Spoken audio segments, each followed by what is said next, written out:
दोस्तों, नए संसद भवन के निर्माण पर आधारित एक वीडियो में हम सेंट्रल विस्टा प्रोजेक्ट पर विस्तार से बता चुके हैं। ये भी बता चुके हैं कि इसका निर्माण कार्य प्रारंभ हो चुका है।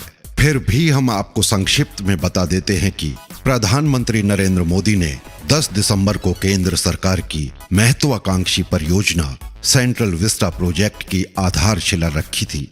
नया संसद भवन त्रिकोणीय आकार का होगा और इसके निर्माण को 2022 में आजादी की 75वीं वर्षगांठ तक पूरा कर लिया जाएगा। सरकार ने 2022 में संसद के मॉनसून सत्र को नए भवन में आयोजित करने की योजना बनाई है।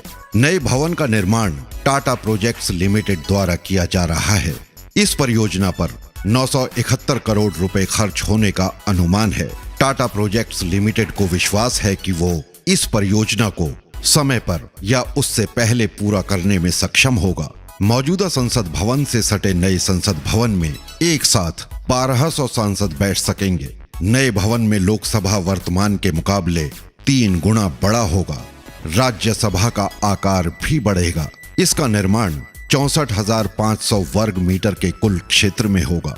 देश की नई संसद में प्रधानमंत्री और उपराष्ट्रपति सरीखे वीवीआईपी लोगों के मूवमेंट में अब ज्यादा रुकावटें नहीं आएंगी। नई संसद से जुड़ने वाले 3 नए टनल्स बनाए जाएंगे जो प्रधानमंत्री आवास, उपराष्ट्रपति भवन और संसद में सांसदों के चैम्बर्स से जुड़ेंगे।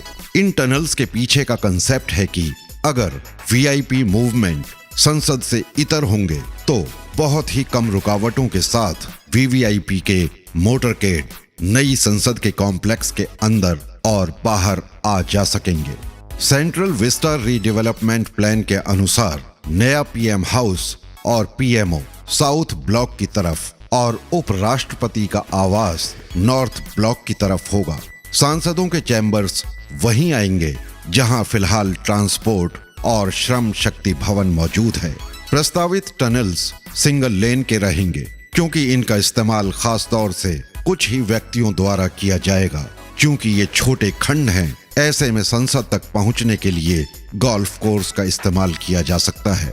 राष्ट्रपति भवन से इस तरह के लिंक की आवश्यकता नहीं थी क्योंकि ये कुछ दूरी पर है और राष्ट्रपति की संसद में आमद कम और पूर्व निर्धारित होती है। सूत्रों की माने तो सब ट्रेनियन रूट्स का प्रस्ताव दिया गया है क्योंकि सेंट्रल विस्टा के रीडेवलपमेंट का प्राथमिक उद्देश्य संसद परिसर के ऊपर और आसपास के क्षेत्र में सार्वजनिक पहुंच को और आसान बनाना है। फिलहाल सेंट्रल विस्टा और लुटियंस बंगलो जोन के भीतर कई हिस्सों में सुरक्षा कारणों और वीआईपी मूवमेंट के लिए अक्सर सुरक्षा व्यवस्था कड़ी की जाती है।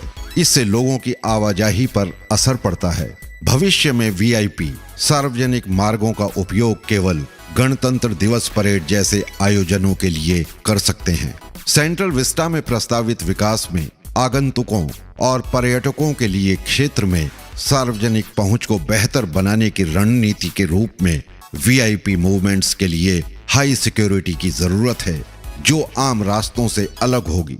उपराष्ट्रपति और प्रधानमंत्री के आवास, मंत्री और सांसदों के लिए चैम्बर्स संसद भवन के करीब ही प्रस्तावित हैं। सेंट्रल विस्टा प्रोजेक्ट के निर्माण की प्लानिंग में इस बात का पूरा ख्याल रखा गया है कि इसके निर्माण के बाद वीवीआईपी और वीआईपी मूवमेंट के दौरान आम लोगों को ट्रैफिक जैम जैसी समस्याओं का सामना ना करना पड़े। दोस्तों, इस वीडियो को अब यहीं समाप्त करते हैं। मिलते हैं अगले वीडियो में किसी नए विषय के साथ। धन्यवाद।